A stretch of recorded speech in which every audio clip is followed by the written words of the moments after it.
бэкстейдж что-то начать снимать.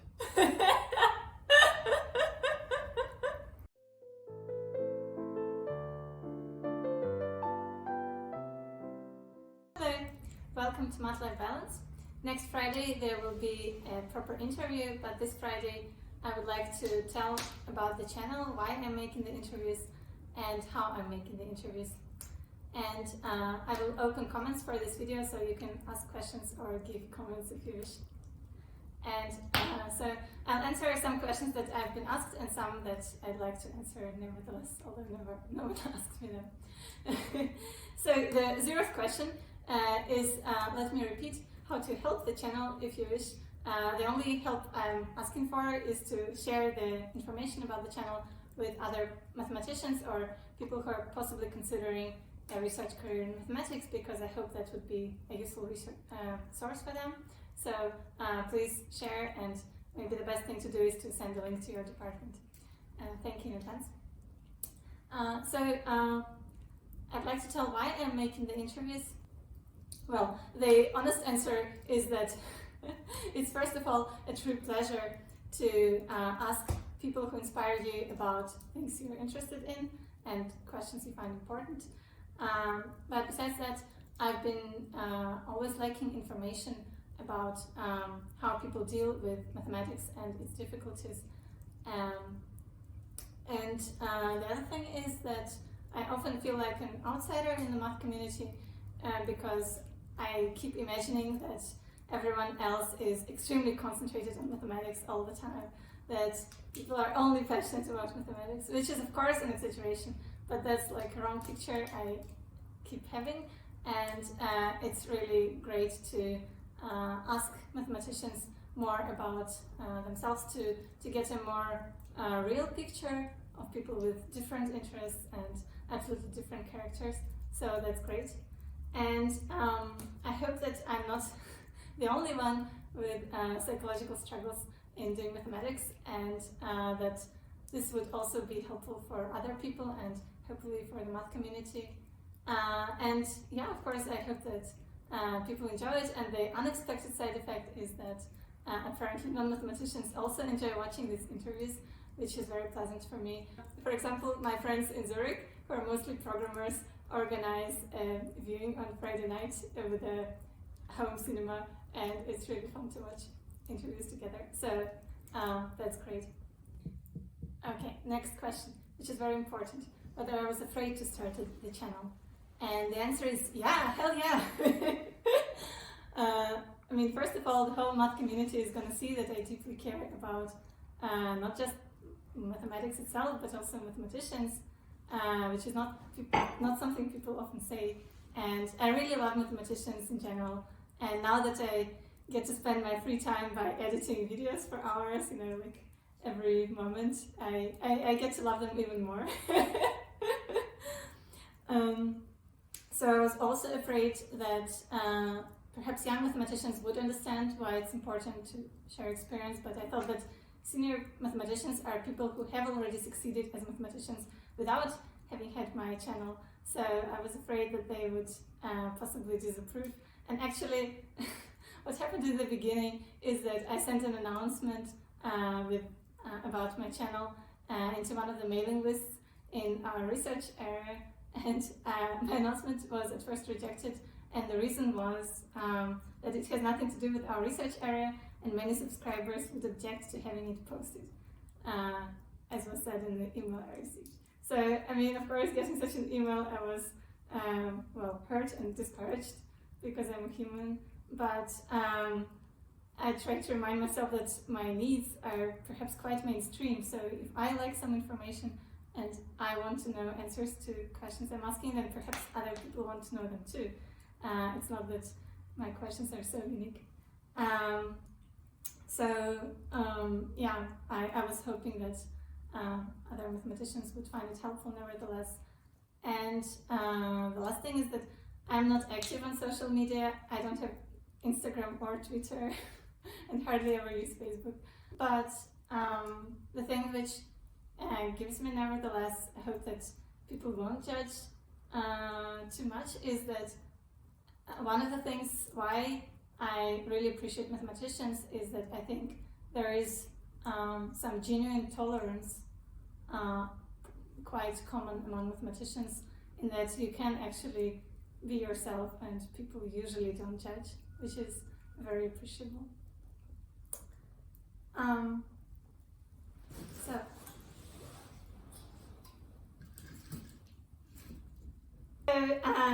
I was asked whether I had experience with interviews before, and the answer is no, I absolutely did not.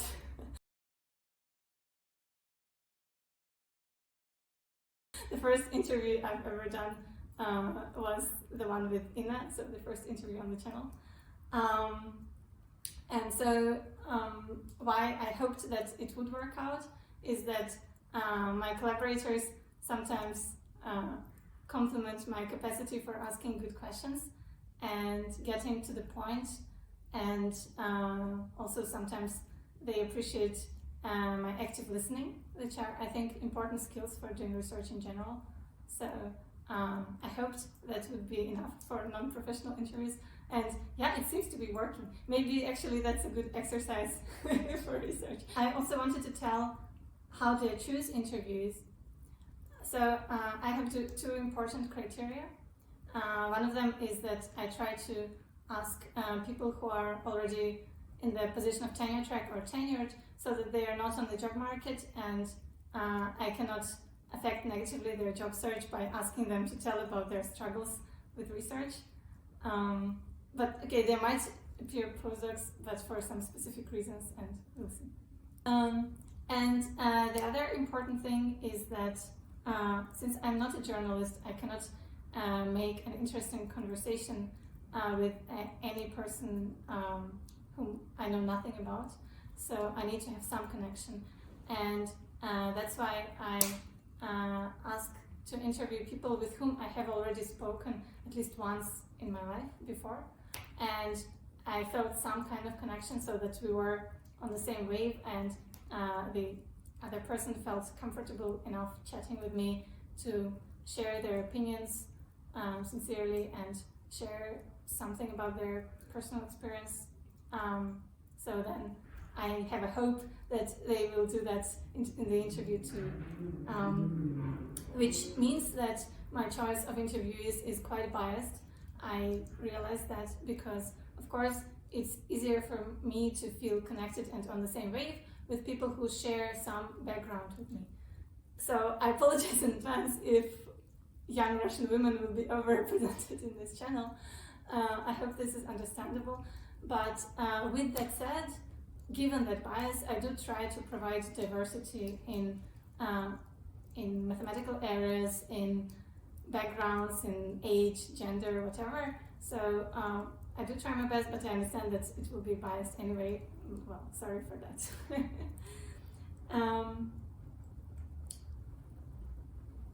So let me also tell you a little about interviewing. Since I knew nothing about it, I googled how to interview. And every article I've seen says that interviewing is a talent, it's extremely hard to make good interviews, you must practice your whole life, and yet there is no hope that you will surely do good interviews. But there are a few rules.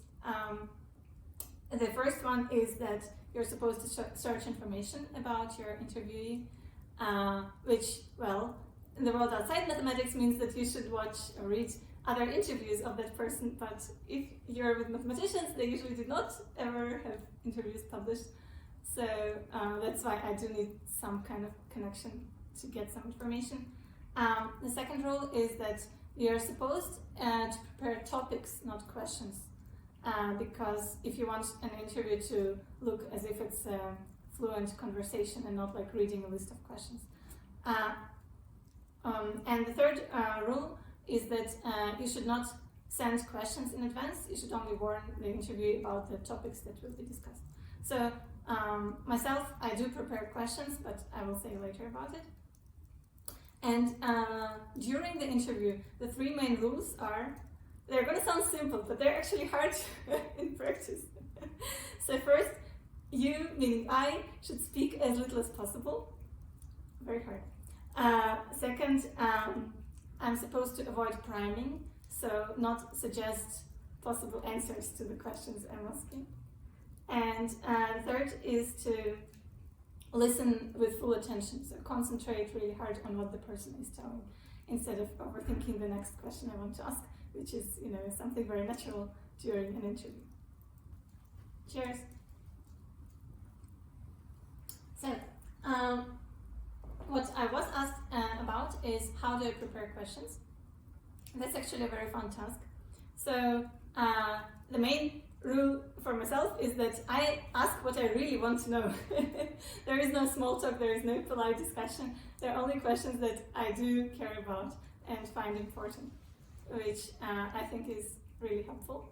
And so what happened is that I came up with the idea of this channel at the very end of December, so around December 30, and right after that I just opened the laptop and started writing questions I would in general like to ask, and in 2 hours I wrote 100 questions. So there was just a waterfall of questions that I generically want to know answers to from different people to get different perspectives on doing research in mathematics. But then of course I try to personalize questions, and to do so I look at the webpage of the interviewee or their CV, maybe check which outreach they did to have some more human side besides the articles. And I try to remember conversations that we had to relate somehow to topics and questions we discussed already. So that's helpful. And okay, so with that I write a list of questions, and then there is this important moment of cleaning the questions from priming, which is not as easy as it sounds. So when I made the first list of questions, I sent it to my friend Leah, saying thank you Leah for your help, and she corrected my questions 3 times, showing me that they do contain hidden answers or hidden directions of answers, which is not something you're supposed to do. For example, instead of asking, I don't know, were you afraid of doing something, you're supposed to ask, how did you feel about it? So you should not put your perspective of fear on the other person. So when I've done that, there are usually a couple questions that I would like to ask the interviewee, but I'm embarrassed to ask them. So I spent some time trying to convince myself that, okay, I'm embarrassed, but I think it's better to ask. Like when I asked BC about the lists of black mathematicians, of course, it's uncomfortable for me to ask, but I think it's better than to raise this topic than to just be silent about it if it bothers me. So that's what I do. And at the very end, I try to sort of memorize my questions so that during the interview I could ask maybe the questions I prepared, but in the order when it makes sense to ask the question. So when something pops up that I wanted to ask, I say, I wanted to ask you about this. And for that I do need to remember what were my suggested questions.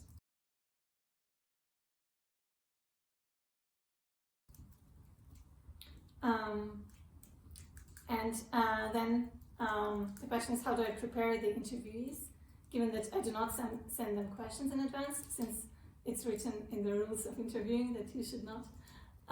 So I just ask them to be genuine themselves and be sincere, laugh, tell jokes and stories if they want to, and share struggles if they feel like, as long as they're comfortable with doing it, and perhaps show that they have some life besides math, which I think is helpful. And so an interview goes about 1 hour 20 or 30 minutes, and then I cut out some bits to make it about 1 hour. And I don't cut out separate ideas.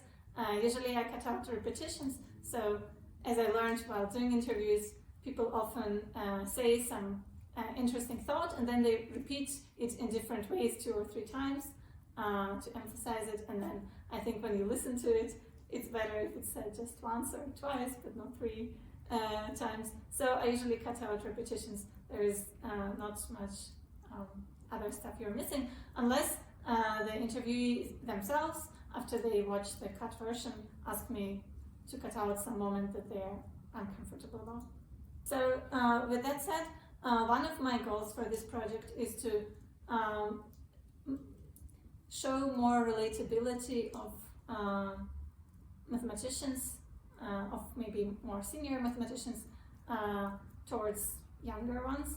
And so to do that, I try to focus on their human side and let them show their feelings and emotions and maybe vulnerability, and ask them to share their passions outside, except for mathematics, so that the image of a mathematician becomes something more alive than this, one picture of a genius that we all have from media and whatnot.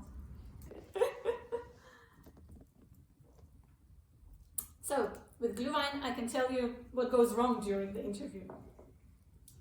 So what often happens is that I ask the first question and the interviewee starts telling a story, and then they answer during this story the next 5 questions I was about to ask.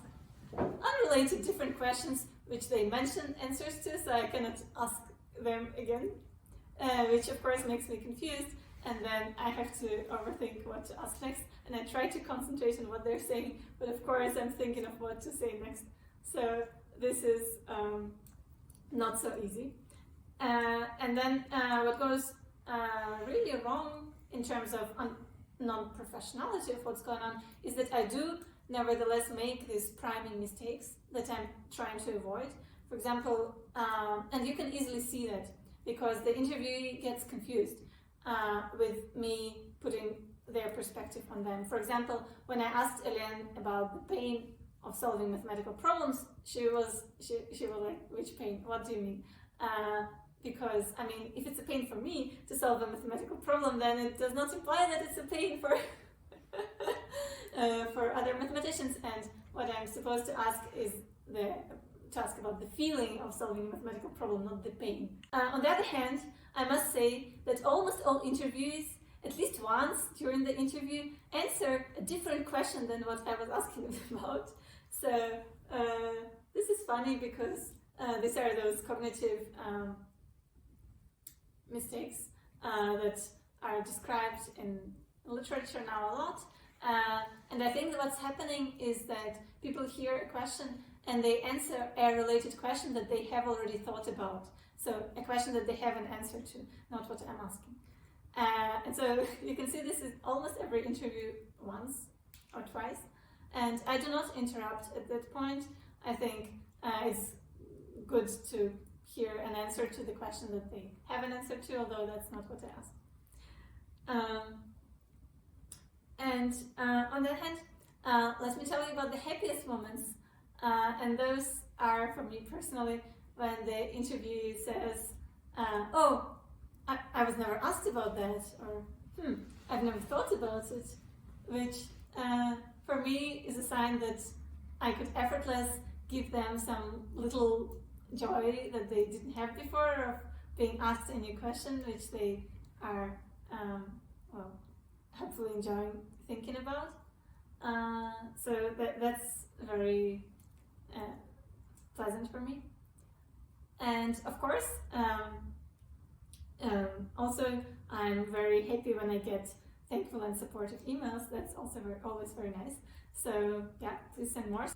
I can tell you what is the hardest about making interviews, and this is not what I expected to be the problem, but honestly the hardest part is that turned out that it's quite easy to do something which makes you feel useful and lets you have a lot of feedback, usually positive. And this makes math research harder in comparison. Because before I've never had such an experience, and finding the balance is hard indeed, as Ola said in her interview. But okay, the channel is supposed to be about finding the balance, so I'll look for that more. But that's not easy for sure. And at the end, let me tell you what are my main tools during interviews. And honestly, they're the same main tools that I have in life, and that is being curious, being sincere, and having love for people I'm talking with.